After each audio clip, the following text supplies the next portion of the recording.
Teachers, in this tutorial, we are going to go over the Student Performance Dashboard.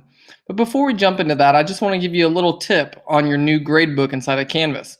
If you do not have your new gradebook in Canvas, you would just come to the settings for your course and then go to feature options and toggle on the new gradebook.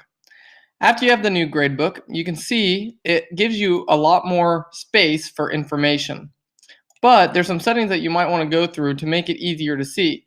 As I scroll all the way across, you can see the total for the grade lives way over here. Well, you can click the three dots at the top right next to total, and you can say move to front.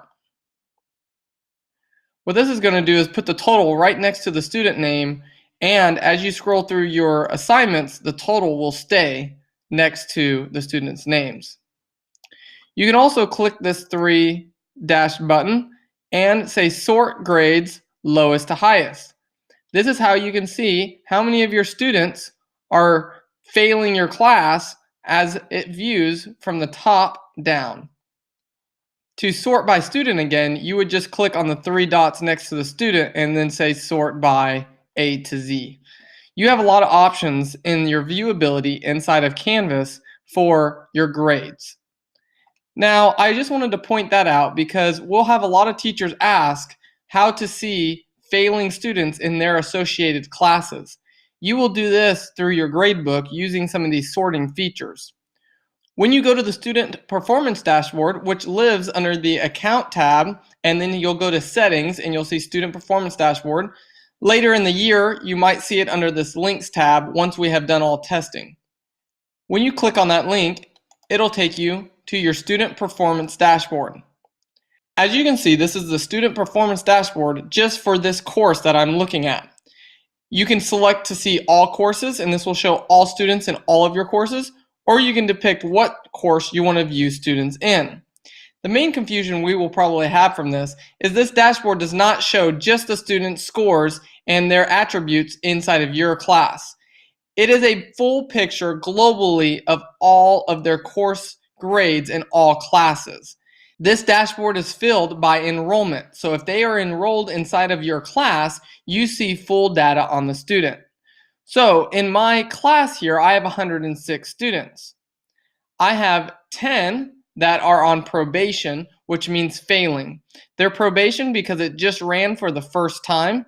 If these students are failing next week, they will be under ineligible, because you have to have a failing grade for more than 1 week to become ineligible. And any new failing students will become under probation. At risk is students that have scores that are between a 59.5 and a 69.5. And proficient students are anybody that is greater than a 69.5. You can see I have 106 students enrolled in my class. This does not mean that 10 of my students in my class are failing my class. Let me say that again. I have 106 students in my class. This does not mean that 10 of them are failing my class. This only means that 10 of the students of my 106 are failing at least one or more of their classes. As you can see, this student here, as I click on their name, they have an 82.4 in my class, but come up as tagged as at risk, which is a score between a 59.5 and a 69.5. That doesn't mean they're at risk in my class, because look, I have an 82.04 for the class that I am looking at here. So this is a big picture on your students' entire course catalog and their scores in that course. This will be great for advisory because you could just click on your advisory class and be able to click on any student that you have and go through their grades with them and help them on their assignments. If we jump back into here, you can see every course listed here, the instructor for the course, whether their grade has been lower than a 59.5 and how long it's been lower by weeks, and their total grade. If I click on a course, I can see more information. You can see here, now I have a full detail report of every assignment, due date, and grade. So I can come through here and say, oh, I think the big reason that he's having a hard time is this 1-0. So as another teacher, if you're working with a student, you can really quickly jump in here and say, okay, well, this student has a 0 on this assignment. If he gets it up, we're going to be able to get him back into a higher grade. All colors associate to grades. So red means that they've been failing for more than 1 week. Orange means that they've been failing for 1 week. Yellow is that score between a 59.5 and a 69.4. And proficients are anybody that has a 69.5 and above. So what this means is 83 of my students have every course score higher or equal to 69.5. Grades, when you click on a student, will change every night, but the color association to the grade only changes on eligibility run dates. So in theory, a 88 could be yellow. This means on the last eligibility pool, the grade was below a 69.5. But since then, it has gained to an 88. So if this was yellow, you would know that that grade was increasing.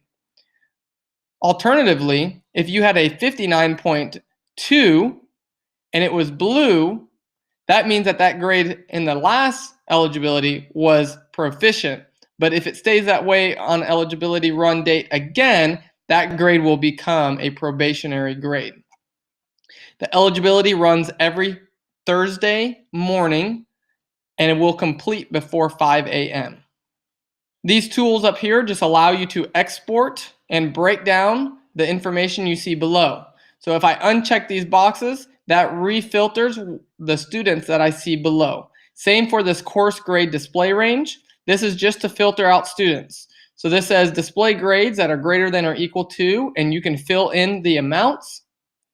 And it could say require all students' grades to be in this range or require a quantitative amount of these students' grades to be in this range. So this is how you can find out which students are failing 2 or more of their classes or 3 classes. And it says require all students' grades to be in this range. So if you want to see all students that have grades in between a C and a B, you can run that report. And anytime you break down the data below, you can export it up here. I hope this helps. This is the Student Performance Dashboard. Don't hesitate to reach out to the success team at baschools.org for further explanation or support. Thank you.